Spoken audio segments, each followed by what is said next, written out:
Hospital staff mocked the new nurse. Then a Navy helicopter changed everything. The first time they laughed at her, it happened in the middle of a crowded hospital hallway, under harsh white lights that made every mistake feel bigger than it was. The new nurse stood frozen, clutching her clipboard, while whispers curled around her like smoke, and a senior doctor's disappointment cut deeper than words.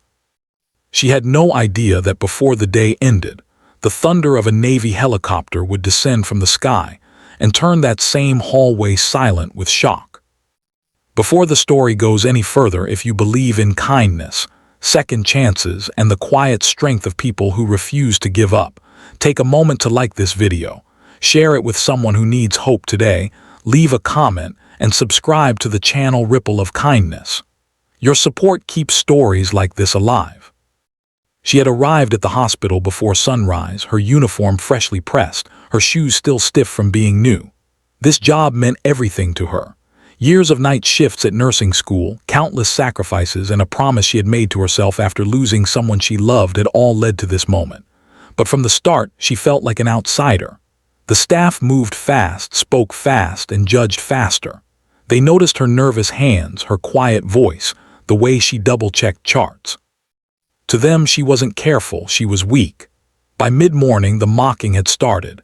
Side glances, smirks, exaggerated sighs when she asked questions. A few nurses whispered that she wouldn't last a week. A doctor snapped at her in front of others, blaming her for a minor delay that wasn't even her fault.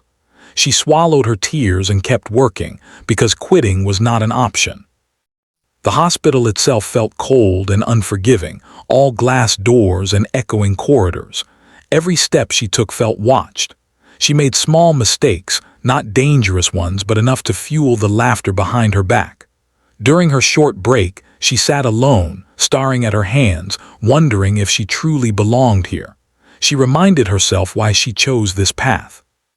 She remembered hospital rooms filled with beeping machines, the smell of antiseptic, and the feeling of helplessness she once had standing beside a bed as a nurse had gently held her hand and whispered reassurance. She wanted to be that nurse for someone else. That memory pushed her back onto the floor, shoulders squared, heart bruised but still beating with purpose. Late in the afternoon, everything changed. An emergency alert echoed through the hospital, sharp and urgent. A critical patient was incoming, transferred under extreme circumstances. The staff shifted instantly, professionalism snapping into place. Stretchers were prepared, equipment rolled into position. Outside, through the glass entrance, a distant roar began to grow. At first, it sounded like thunder. Then the windows started to tremble. Heads turned. Conversations stopped. A Navy helicopter descended into view, blades slicing the air, powerful and unmistakable. Soldiers jumped out as medics rushed forward, moving with precision and urgency. The patient was brought in fast, surrounded by uniformed personnel whose faces carried a weight that told everyone this was no ordinary case. Tension filled the air. The senior staff took control, barking orders, but something unexpected happened. In the chaos, a key detail was missed. A vital piece of information about the patient's condition slipped through the cracks. Everyone was moving too fast, assuming someone else had already checked it. Everyone except her. She noticed it while reviewing the chart she had been handed almost as an afterthought.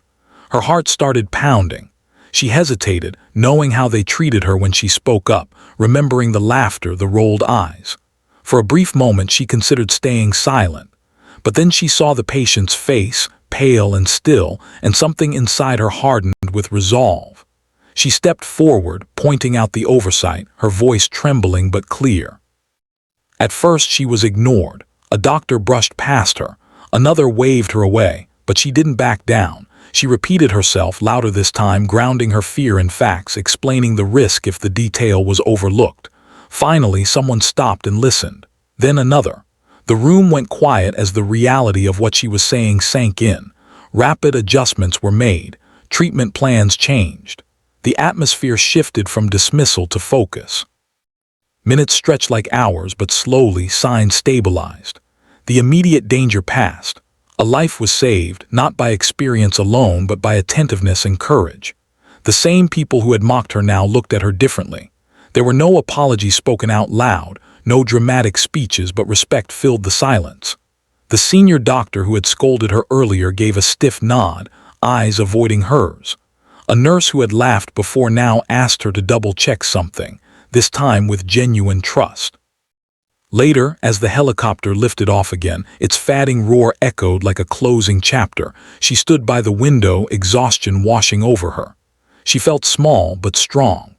The hospital hadn't changed, but something inside her had. She realized that belonging wasn't given by others. It was claimed through action. That night, as she walked out under the darkening sky, a few colleagues offered quiet words of acknowledgement. It wasn't forgiveness she needed. It was validation that she had always carried within herself. If this story is touching your heart right now, if you've ever been underestimated, ignored, or laughed at for trying your best, please take a moment to engage with this video. Like it, share it, and let others know they're not alone. And before this story ends, I want to ask you something special.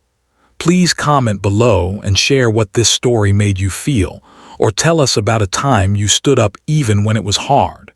Your words might be the encouragement someone else needs today.